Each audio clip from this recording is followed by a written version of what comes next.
Bonjour Jean-François Baudin. Bonjour Nicolas. Alors je le disais il y a un instant, vous recevez ce matin le président du 17e gouvernement. Oui, Louis Mapou, bonjour. Bonjour Jean-François Mondin, bonjour RMB, bonjour aux auditeurs. Merci d'avoir accepté notre invitation alors que votre gouvernement, le gouvernement que vous présidez, est tombé au soir de Noël par la démission de Jérémy Kati-Djomonier de la liste Calédonie Ensemble. On va revenir évidemment sur les conséquences de cette démission. Avant cela, un mot sur l'aide de l'État puisqu'on a appris qu'elle serait moindre que celle qui était prévue puisque la TGC n'a pas été votée, le texte de la réforme. Vous êtes quand même satisfait de voir que la France a versé une partie de cette aide, ce qu'elle aurait pu refuser Oui, il aurait pu refuser, mais je voudrais rappeler aux auditeurs que dans la convention que nous avons présentée au Congrès, il était prévu d'y intégrer une certaine souplesse parce que c'était deux tranches qui étaient prévues. Et en fait, la tranche qui est donnée aujourd'hui correspond à la deuxième tranche, puisque nous avons réussi à faire passer la CCS et les jours de carence. Donc c'est 18 milliards. Des 18 milliards. Et la deuxième tranche, donc c'est en l'occurrence ce qui est attaché conditionné par la TGC. C'est le Congrès de la Nouvelle-Calédonie, par un amendement qui a voulu qu'on s'en tienne à une tranche. Et donc, dans les échanges que nous avons continué à avoir avec l'État, on a essayé d'indiquer à l'État que peut-être qu'on pourrait revenir à l'esprit initial.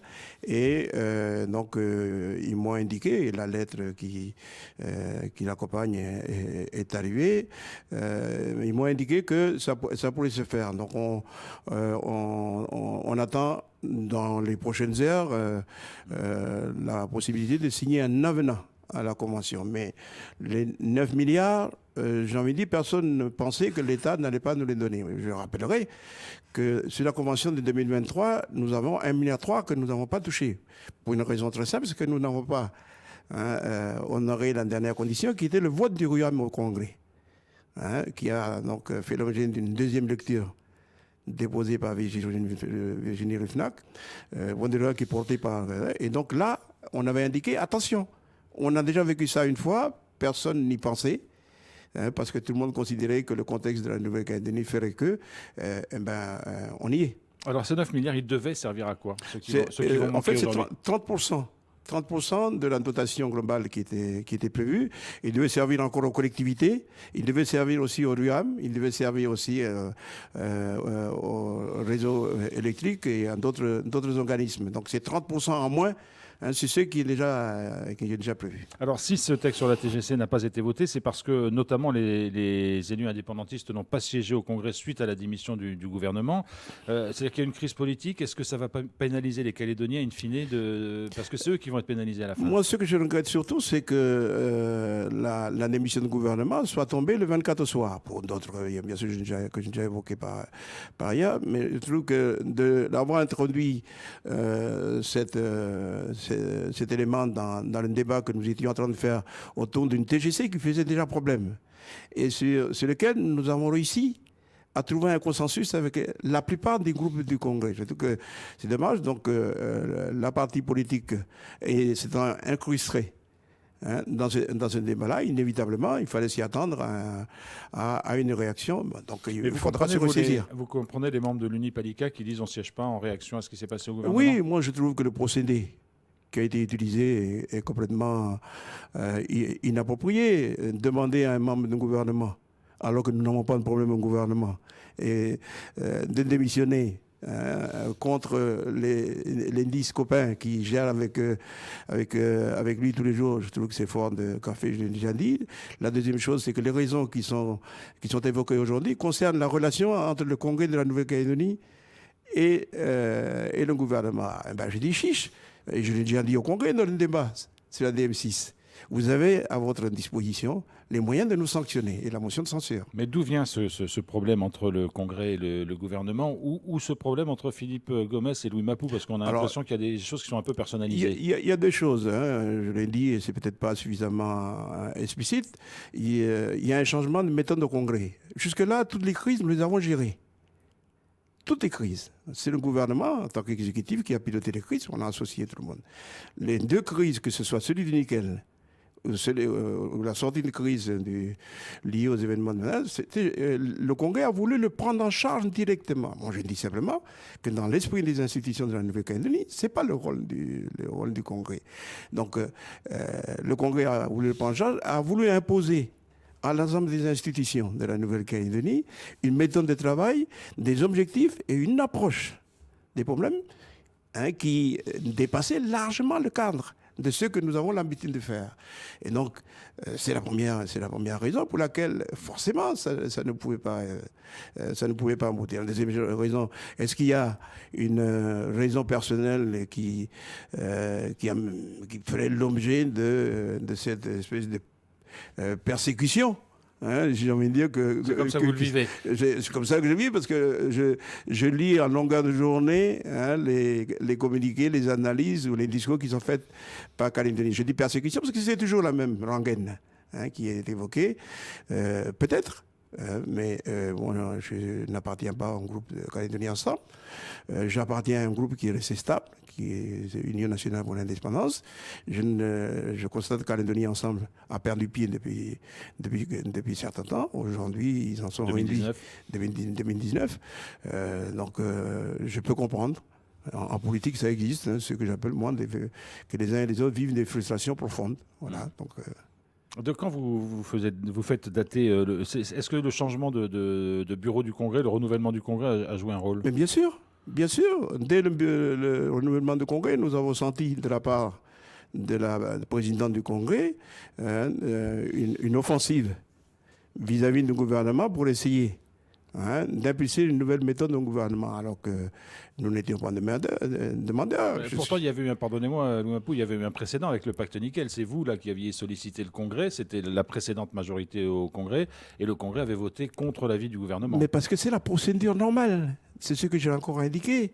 Nous sommes qu'au début du processus. Nous venons devant vous avec une convention que vous avez présentée. Vous avez décidé de la modifier dans un sens qui aujourd'hui nous porte préjudice. Heureusement que l'État a bien voulu être tolérant par rapport à ce que nous avons signé, mais nous sommes dans une procédure normale. Je rappelle qu'à l'époque, quand l'annexe 6, qui accompagnait le premier pré-Covid, a été présenté au Congrès de la Nouvelle-Calédonie. Lorsque nous avons sollicité le deuxième pré-Covid, nous avons été au Congrès de la Nouvelle-Calédonie, et le Congrès de la Nouvelle-Calédonie a voté à majorité. Mais je constate que ceux qui ont toujours été contre sont restés en permanence contre tous ceux qu'on proposait au Congrès, par l'ensemble du Congrès. Voilà. Louis Mapou, sur un plan politique, est-ce que vous considérez que c'est la fin de cette fameuse, et vous l'avez beaucoup vendu, voire survendu un peu, majorité océanienne? C'est un concept qui est à géométrie variable, je dois vous l'avouer. Lorsque je vois la manière dont il a vécu. Et donc, je demande à ceux qu'on revoit en profondeur les considérations que nous mettons au fondement de la création ou de la construction d'une société en Nouvelle-Calédonie. En tout cas, les comportements que je vois pour certains dans ce qui se passe ne me semblent pas être tout à fait en adéquation avec en tout cas la vision ou l'idée que j'ai de l'évolution de la société calédonienne pour demain. Pour beaucoup, c'est aussi une sorte, alors on ne sait pas encore quel sera le périmètre du futur gouvernement, mais c'est un retour finalement au respect de la démocratie, puisque les indépendantistes ne sont pas majoritaires en voix, mais ils occupaient les deux principales institutions du pays. Il y a un retour quasiment à la normale pour certains. Qu'est-ce que vous leur répondez à cela? Je pourrais peut-être constater comme eux qu'on a géré un intermède. Que c'est une opportunité qui s'est présentée en 2021 après le conflit USUP aux indépendantistes. Ils l'ont saisi. On ne donnait pas cher de leur peau, je l'ai déjà dit. On a fait on a eu la plus longue durée de vie au sein du gouvernement de la Nouvelle-Calédonie, parce qu'on a mis à 3 ans et demi. Ouais. Donc, ce qui est pas mal quand même. Et j'ai envie de dire que finalement, cet intermède-là a permis de voir comment ceux qui étaient minoritaires hier et qui avaient revendiqué la création de cette institution pour qu'ils puissent être présents à ce niveau-là, une fois qu'ils y ont été, peut-être que ça a duré parce qu'ils ont peut-être plus fait attention à l'autre partie, puisque tout le monde loue aujourd'hui le caractère, en tout cas l'esprit collégial qui anime le gouvernement, et j'en suis fier parce que c'était pas gagné d'avance. Et j'ai vu des collègues évoluer dans le travail au quotidien, ce qui me fait dire que non, rien n'est perdu. Il faut essayer de rebondir. Ouais. Il y avait aussi des tensions quand même par moment. Oh oui, mais tout le temps. Tout le temps. Et c'est le rôle du président du gouvernement d'être au cœur de la mêlée pour rattraper les choses, pour recoller les morceaux. Et c'est ce qu'on a fait. Un président du gouvernement collégial ne peut pas fonctionner comme ce qu'on a fait comme critique, comme un autocrate. Sinon, on n'y arrive pas. C'est la critique qu'on vous a faite. C'est la critique qu'on m'a fait, mais je ne crois pas avoir fonctionné avec la majorité au gouvernement de la Nouvelle-Calédonie. C'est ce que certains me reprochent d'ailleurs, les miens. Alors oui, Louis Mapou, qu'est-ce qui va se passer maintenant? Est-ce qu'on est dans une crise politique qui va s'installer, qui est durable, ou est-ce que c'est un épiphénomène qu'il va falloir gérer assez rapidement, parce qu'on sait qu'il y a des échéances très importantes, que ce soit pour la reconstruction de la Nouvelle-Calédonie ou que ce soit pour l'avenir politique qui arrive? Tout dépendra de la majorité qui va sortir du gouvernement. Ce qu'on vous avez indiqué tout à l'heure et qu'il faut en convenir, c'est qu'on revient à un schéma qui était celui des 16 gouvernements précédents. Est-ce que si le vote obéit bien à la majorité que vous évoquez, à laquelle vous faites allusion. Et donc, on verra bien à ce moment-là. Ce que je souhaite simplement, c'est que les chantiers que nous avons ouverts restent d'actualité, que le nouveau gouvernement le réapproche à sa manière et qu'il le porte. Je pense notamment au PS2R. Le PS2R, c'est quand même c'est une base de travail. Oh là là, c'est une base de travail extraordinaire. Extraordinaire, où on a réussi sur 4 modèles à poser les 15 grands objectifs stratégiques avec des tas de mesures que les administrations ont déjà travaillées et que nous étions prêts à lancer, à poursuivre le travail avec tout le monde dans le cadre de comités techniques et avec comme objectif qu'au mois de mars, donc on puisse aboutir à un plan qui est ficelé, qui a été expertisé, qui est financé, parce qu'on a sollicité un accompagnement de l'AFD sur l'ensemble, sur lequel ils ont donné leur accord. Donc moi je souhaite que le nouveau gouvernement s'y inscrive. Est-ce que tout le monde va s'y inscrire? Non, puisque certains groupes au Congrès, je ne les nommerai pas, n'ont jamais participé. C'est-à-dire qu'on va voir ressurgir l'affrontement PS2R contre plan quinquennal? Mais il n'a plus lieu d'être. Puisque le plan quinquennal, je ne sais pas s'il va avoir une durée de vie. Le plan quinquennal, faut se souvenir que la plupart des mesures qui étaient évoquées, ce sont des mesures qui concernent les leviers de l'État. Par contre, pour montrer qu'on est prêt à faire des efforts ici, je constate que dans le plan quinquennal, on y a ajouté le PS2R. Donc, il ne faut pas me faire un faux procès. Le Congrès de la Nouvelle-Calédonie a bien intégré le PS2R dans son plan quinquennal. C'est dans la manière de le porter que peut-être nous ne sommes pas entendus. Louis Mapou, quel va être, votre avenir immédiat? Vous allez solliciter un nouveau siège au gouvernement. Vous savez un peu comment les mois qui viennent vont se passer pour vous? Là, a priori, je pourrais ne pas être de la partie, mais ce sont les collègues qui le diront. On est au service, comme on a l'habitude de le dire. Ensuite, moi, je crois très fortement sur la base de l'expérience que je viens de vivre au gouvernement avec mes collègues, qu'il y a largement la place ici pour une recomposition politique qui pense à l'intérêt général et qui décide de porter l'avenir de la Nouvelle-Calédonie sur des bases renouvelées. Est-ce que ça aussi, c'est une conséquence du 13 mai finalement? Est-ce que ça va obliger à rebattre politiquement les cartes? Le 13 mai, comme le pacte nickel, comme les crises Covid, ont amené quelque chose d'important, c'est une prise de conscience que notre pays, il fallait qu'on engage une démarche de réformation de fond. Je pense que c'est pour ça que le PS2R a une importance cruciale pour l'avenir. Mais toutes ces crises nous ont rappelé à l'idée que rien n'est acquis définitivement.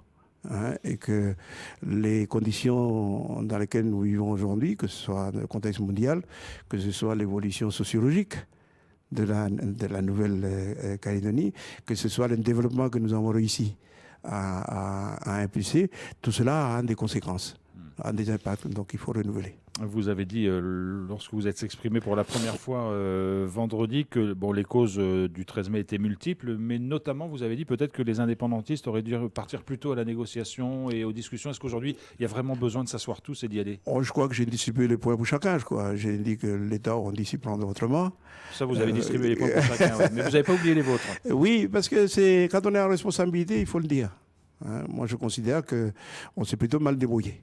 Donc aujourd'hui, vous appelez ces discussions de ses voeux, quel que soit le contexte? Il faut discuter. Il faut discuter parce que le contexte que nous vivons nous oblige à cela. La deuxième chose, c'est que les termes de la discussion aujourd'hui, s'ils ne sont pas accompagnés par un travail de fond en Nouvelle-Calédonie, c'est ce que j'arrête pas de plaider pour le PSDZ, qui puisse jouer ce rôle-là, eh ben, on va s'accommoder sur des débats d'un autre temps parce qu'on refuse de discuter de l'évolution profonde de la Nouvelle-Calédonie, qui est aujourd'hui dans une situation très, très, très différente de ce que nous avons en 86, 88, 98 pour ceux qui étaient là. On arrive en fin d'année. Louis Mapou, on est le 30 décembre. Quels sont les vœux que vous formuleriez pour les Calédoniens? Je voudrais d'abord remercier l'administration de la Nouvelle-Calédonie pour le travail qu'ils ont fait à nos côtés pendant les 3 années. On les a beaucoup sollicités. Je voudrais aussi, je voudrais dire qu'il y a énormément de compétences. Il faut faire attention à eux. Pour peu qu'on leur donne un peu de marge de manœuvre, ils savent faire. La deuxième chose que je voudrais, c'est remercier mes collègues, mes 10 membres qui ont travaillé avec moi, parce que je les ai vus évoluer dans le temps et favorablement pour le bien de la Nouvelle-Calédonie. Ensuite, à la population, j'espère que nous avons répondu de la manière la plus appropriée possible à toutes les crises. Parce que nous avons géré pratiquement toutes les crises. Les 2 crises nous ont été fatales. C'est la crise de nickel et la crise puisque nous tombons là à la suite de ces 2 crises. Donc je voudrais souhaiter pour la fin de l'année qu'ils puissent se ressaisir. Voilà. Prendre du temps, se reposer un petit peu en famille. Mais il faut repartir. Parce que l'année 2025, c'est l'année déterminante pour l'avenir. Louis Mapou, président du 17e gouvernement, merci beaucoup d'avoir accepté notre invitation ce matin. Merci à RMB, puis bonne année à RMB aussi. Merci beaucoup. Merci.